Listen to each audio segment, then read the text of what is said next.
अस्सलामुअलैकुम वरहमतुल्लाहि वबरकातुह।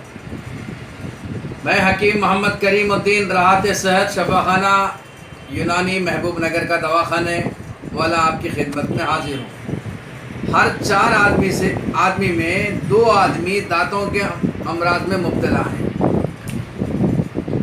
ये दरहकीकत मिसवाक न करने की वजह से ये बीमारी पैदा होती है। आदमी को मिसवाक करने के वास्ते उलमा इकराम से ज़रा पूछ लें। और मैंने जो उलमा इकराम से सुना है, शायद हो सकता मेरे बात में गलत हो, कि ऐसा पकड़ के करना सुन्नत भी है। इधर 3-4 मरतबा, 3 मरतबा, इधर 3 मरतबा, नीचे 3, ऊपर 3, ऐसा, ताकि अगर सीधा ऐसा गिरेगा तो दांत ख़राब होंगे। मिसवाक जो है खाने से पहले, खाने के बाद, सोने से पहले, सोने के बाद अगर आदमी करेगा तो दांतों के अमराज में जो है मुब्तला नहीं होगा। एक मरतबा मेरा खुद हाल ये है कि मेरे एक दाढ़ में या ऊपर मसोड़े में जो है इन्फेक्शंस हो गया था, जिसकी वजह से मैं डॉक्टर को जाके बताया तो कहने लगे, डॉक्टर साहब कहने लगे कि भाई वो ऑपरेशन करना होगा आपको। तकरीबन आज से 5-6 साल पहले 15,000 रुपये का ख़र्चा आएगा।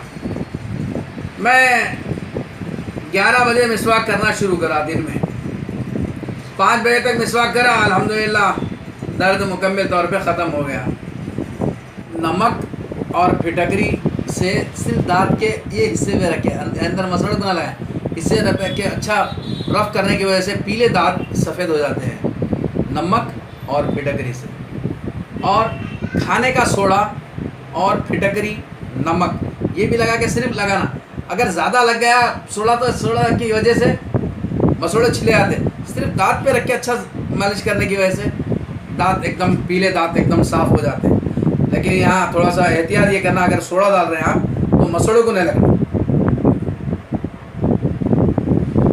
और मिसवाक के अंदर, ये मिसवाक के अंदर एरंडी का तेल लेके दांत को करने की वजह से, बार बार इस मिसवाक में डुबाना और करने की वजह से एकदम मजबूत होते दांत एकदम मजबूत।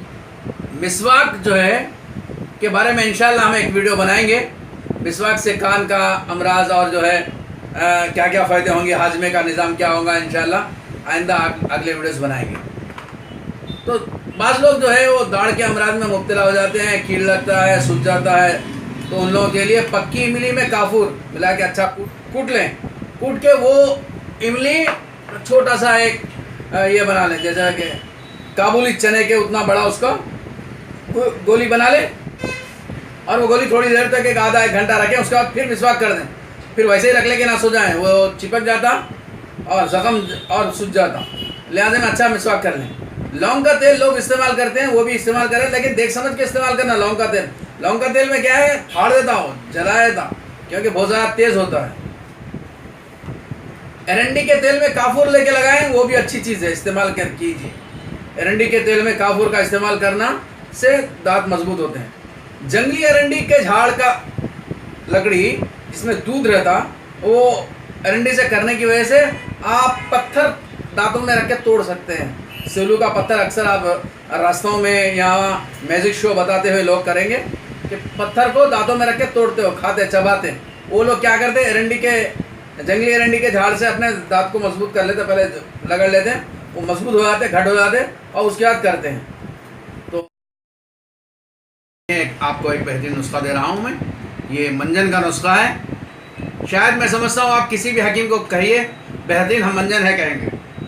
बेहतरीन चुटकुला छोटा है लेकिन अच्छा मंजन है। नीम का कोयला, या आप पत्ते से बना लें कोयला, या पेड़ के बना लें, या छिलके से बना लें कोयला। नीम का कोयला ले आप 500 ग्राम नीम का कोयला, यानी आधा किलो। 100 ग्राम काला नमक, 100 ग्राम सेंधा नमक, 100 ग्राम लौंग, 100 ग्राम फिटकरी, 100 ग्राम काली मिर्ची, 100 ग्राम काफूर, 100 ग्राम जैतून का तेल, 100 ग्राम कलौंजी। ये जुमला 9 आइटम है आपके पास। ये 9 आइटम को बारीक पीस लो और इसे सुबह शाम मंजन इस्तेमाल करो, इससे मुंह की बदबू दूर होगी। ये हमारे वीडियोस आप देखते रहें, अच्छे वीडियोस हम बनाते रहेंगे और आपकी खिदमत में पेश करते रहेंगे। राहत सेहत की जानिब से, दवाखाने की जानिब से। आप सब्सक्राइब करें, बेल के निशान को हाथ लगाएं और अपने साथियों को ये पैगाम पहुंचाएं। अस्सलाम वालेकुम।